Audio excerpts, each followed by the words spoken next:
নমস্কাৰ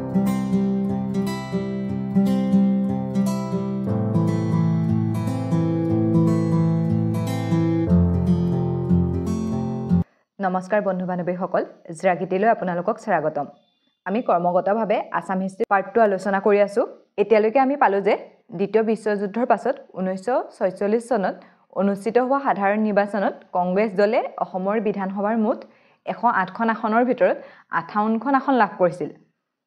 আৰু সেই সংখ্যাগৰিষ্ঠ দলৰ নেতা হিচাপে গোপীনাথ বৰদলৈৰ মন্ত্ৰীসভা গঠন হৈছিল 1946 চনৰ 11 ফেব্ৰুৱাৰীত।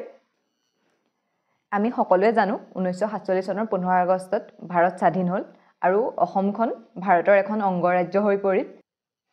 আৰু সেই স্বাধীন অসমৰ প্ৰথম মুখ্যমন্ত্ৰী আছিল লোকপ্ৰিয় গোপীনাথ বৰদলৈ। তেওঁ এইখিনিতে এটা ইম্পৰ্টেণ্ট কথা কৈ যাওঁ, লোকপ্ৰিয় উপাধিটো তেওঁক দিছিলে জয়ৰাম দাস দলতেৰামে। অ'কে, আৰু তেওঁ শাসন কৰি আছে।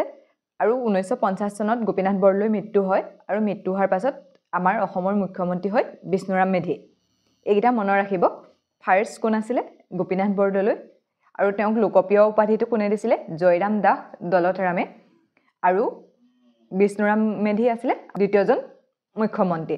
অ'কে, প্ৰথম অৱস্থাত আমাৰ অসমখন 7 ভনী অৰ্থাৎ অসম, নাগালেণ্ড, মণিপুৰ, মেঘালয়, ত্ৰিপুৰা, অৰুণাচল, মিজোৰাম একেলগতে গোটেইখিনিকে আমি অসম বুলি জনা গৈছিলে।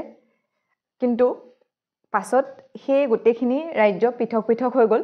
প্ৰথম অৱস্থাত পৃথক হৈছিলে 1963 চনত নাগালেণ্ড অসমৰ পৰা পৃথক হৈছিলে। আৰু এইখনেই অসমৰ পৰা পৃথক হোৱা প্ৰথম ৰাজ্য আছিলে। ইয়াত দুটা প্ৰশ্ন হ'ব পাৰে, কিমান চনত নাগালেণ্ড অসমৰ পৰা পৃথক হৈছিলে আৰু বা অসমৰ পৰা পৃথক হোৱা প্ৰথমখন ৰাজ্য কোনখন আছিলে? প্ৰথমখন ৰাজ্য আছিলে নাগালেণ্ড। তাৰপাছত 1972 চনত মণিপুৰ, মেঘালয় আৰু ত্ৰিপুৰা পৃথক হৈছিলে। মনত ৰাখিব, এই তিনিখন একেলগতে পৃথক হৈছে, মণিপুৰ, মেঘালয় আৰু ত্ৰিপুৰা। আৰু ইয়াৰ আগলৈকে 1972 চনলৈকে মানে আমাৰ অসমৰ ৰাজধানী আছিলে শ্বিলং, অৰ্থাৎ ক'ত আছিলে? মেঘালয়ত।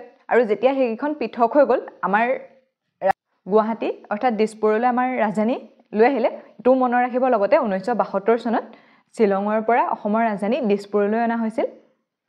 তাৰপাছত পৃথক হৈছিলে 1987 চনত অৰুণাচল আৰু মিজোৰাম। এইকেইটা গোটেইকেইটা ইম্পৰ্টেণ্ট দেই। এইকেইটা 7খন হ'ল নাগালেণ্ড, মণিপুৰ, মেঘালয়, ত্ৰিপুৰা, অৰুণাচল, মিজোৰাম আৰু অসম। অ'কে, তাৰ এই 1988 চনৰ আগত 1978 চনত ফাৰ্ষ্ট টাইমৰ কাৰণে মানে আমাৰ অসমত অকংগ্ৰেছী মন্ত্ৰীসভা গঠন হৈছিলে। অকংগ্ৰেছী মানে কংগ্ৰেছ নথকাকৈ অন্য পাৰ্টীয়ে মানে আমাৰ অসমত শাসন কৰিছিলে। সেইটো হৈছে ভাৰতীয় জনতা পাৰ্টি। আৰু সেই সময়ৰ তেতিয়া মুখ্যমন্ত্ৰী হৈছিলে গোপাল বৰবৰা। মনত ৰাখিব 1978 চনত। আৰু তাৰ পাছতেই 1979 চনত প্ৰথমবাৰৰ বাবে অসমত ৰাষ্ট্ৰপতি শাসন বলবৎ হৈছিলে। অ'কে, এইটো সুধিব পাৰে কিমান চনত প্ৰথমবাৰৰ বাবে অসমত ৰাষ্ট্ৰপতি শাসন হৈছিলে? সেই সময়ত আছিলে গোলাপ বৰবৰা, তেওঁ জনতা দলৰ আছিলে। সেই সময়ত অসমত এটা বহুত ডাঙৰ আন্দোলন হৈছিলে, সেইটো হৈছে অসম আন্দোলন। অসম আন্দোলন 1979 চনৰ পৰা 1985 চনলৈকে হৈছিলে।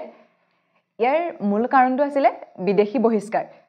অৰ্থাৎ আমি নিশ্চয় গম পাওঁ চাগে 1971 চনত পূব পাকিস্তান অৰ্থাৎ বৰ্তমানৰ বাংলাদেশত যুদ্ধ হৈছিলে। ইয়াত আমাৰ ভাৰত চৰকাৰেও সহায় কৰিছিলে। তাৰ পাছত তেওঁলোকৰ মাজত জাতিগত সংঘৰ্ষ হ'বলৈ, মানে হিন্দু মুছলমান এনেকৈ লৈ সংঘৰ্ষ হ'ল আৰু কিছুমান প্ৰব্ৰজনকাৰী আমাৰ অসম, ত্ৰিপুৰা এনেকুৱা জেগাবিলাকলৈ গুচি আহিলে আৰু বহুত মানে জনসংখ্যা বিস্ফোৰণ হৈ গৈছিলে। বহুত মানুহ আমাৰ অসমখনলৈ আহি গৈছিলে। সেয়ে অসম ছাত্ৰ সন্থাৰ নেতৃত্বত অসম আন্দোলন আৰম্ভ হৈছিলে।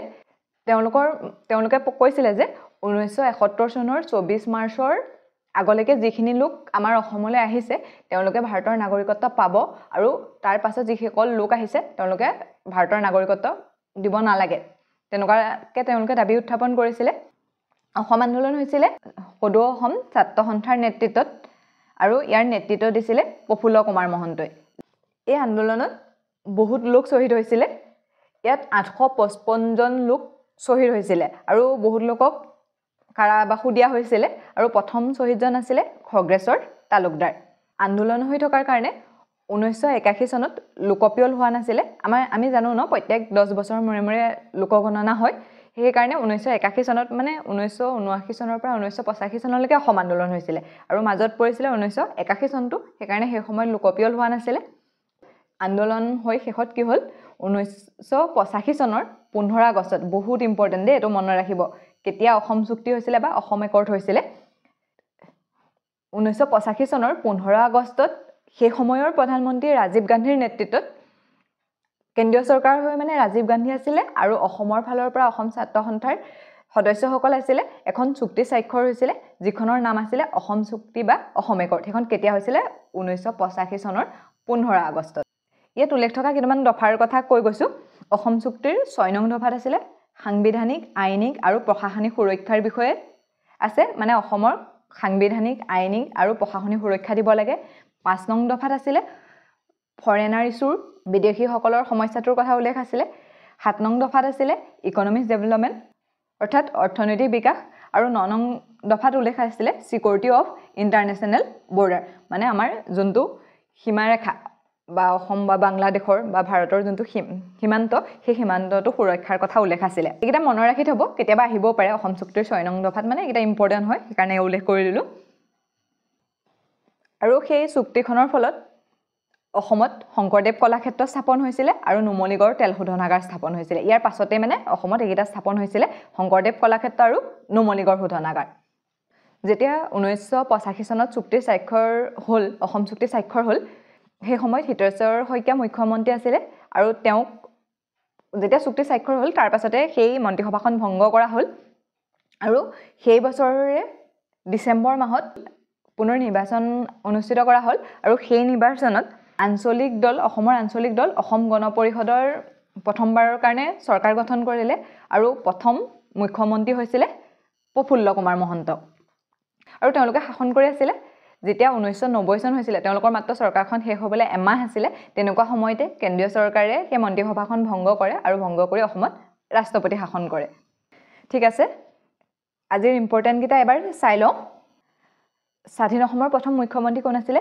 লোকপ্ৰিয় গোপীনাথ বৰদলৈ তেওঁ লোকপ্ৰিয় নামটো কোনে দিছিলে জয়ৰাম দাস দলধৰামে আৰু দ্বিতীয় মুখ্যমন্ত্ৰী কোন আছিলে বিষ্ণুৰাম মেধি অসমৰ পৰা পৃথক প্ৰথম কোনখন ৰাজ্য পৃথক হৈছিলে নগালেণ্ড আৰু কিমান চনত পৃথক হৈছিলে 1963 চনত তাৰপিছত ক্ৰমে পৃথক হৈছিলে মণিপুৰ মেঘালয় ত্ৰিপুৰা 1972 চনত আৰু 1972 চনত অসমৰ ৰাজধানী শ্বিলঙৰ পৰা দিছপুৰলৈ অনা হৈছিলে 1987 চনত অসমৰ পৰা পৃথক হৈছিলে অৰুণাচল আৰু মিজোৰাম প্ৰথমবাৰৰ বাবে অসমৰ ৰাষ্ট্ৰপতি শাসন প্ৰৱৰ্তন হৈছিলে 1979 চনত আৰু সেই বছৰৰ পৰাই অসম আন্দোলন আৰম্ভ হৈছিলে ইয়াৰ নেতৃত্ব কোনে দিছিলে সদৌ অসম ছাত্ৰ সন্থাই প্ৰথম শ্বহীদ কোন আছিলে খগেশ্বৰ তালুকদাৰ অসম চুক্তি কেতিয়া স্বাক্ষৰিত হৈছিলে 1985 চনৰ 15 আগষ্টত কাৰ মাজত হৈছিলে সদৌ অসম ছাত্ৰ সন্থা আৰু ৰাজীৱ গান্ধী অৰ্থাৎ ভাৰত চৰকাৰৰ মাজত হৈছিলে অসম চুক্তিৰ ফলত অসমত শংকৰদেৱ কলাক্ষেত্ৰ আৰু নুমলীগড় শোধনাগাৰ স্থাপন হৈছিলে